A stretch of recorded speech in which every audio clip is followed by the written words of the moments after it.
السلام علیکم پیارے دوستو، پیش خدمت ہے قصہ خوش دل وزیر۔ کسی زمانے کا ذکر ہے، ایک بادشاہ تھا، اس کا بڑا وزیر نہایت خوش مزاج اور ہنسمکھ تھا۔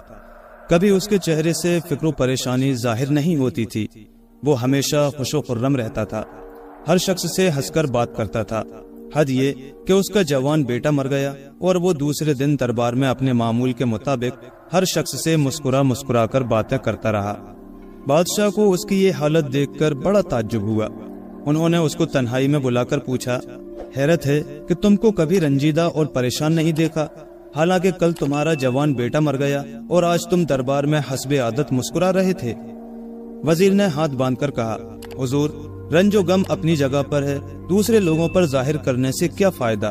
میرا تو یہ اصول ہے کہ انسان کو ہر حال میں خوش رہنا چاہیے، اور میں سمجھتا ہوں اللہ تعالیٰ بھی اسی کی مدد کرتا ہے جو پریشانی میں بھی ہنسی خوشی رہے اور صبر کرے۔ بادشاہ نے طنزیہ مسکراہٹ سے کہا، کیا تم کسی مصیبت اور آفت سے بھی نہیں گھبراتے؟ وزیر نے جواب دیا، حضور، میں کسی آفت سے بھی نہیں گھبرا سکتا، یہ تو انسان کے اپنے اختیار کی بات ہے۔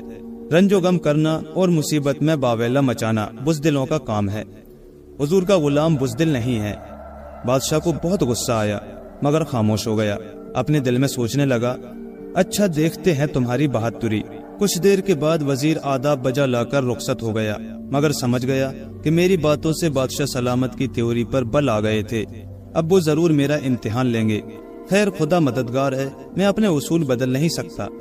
غرض 1 مہینہ گزر گیا، کوئی خاص بات نہیں ہوئی۔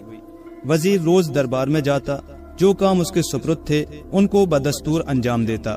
بادشاہ نے بھی کوئی ایسی بات نہیں کہی جس سے وزیر سمجھتا کہ امتحان لیں گے۔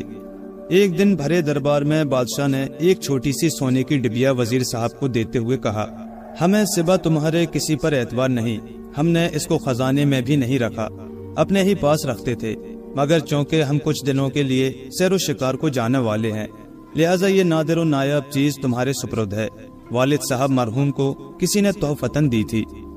وزیر نے ہاتھ باندھ کر کہا، حضور، کیا مجھے دکھا سکتے ہیں اس ڈبیا میں کون سی نایاب چیز ہے؟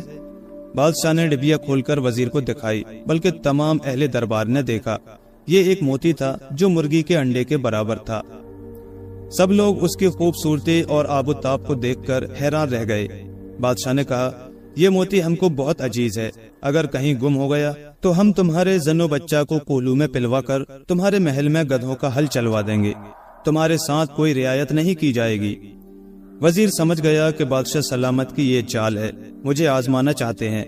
اس نے ہاتھ باندھ کر کہا، میں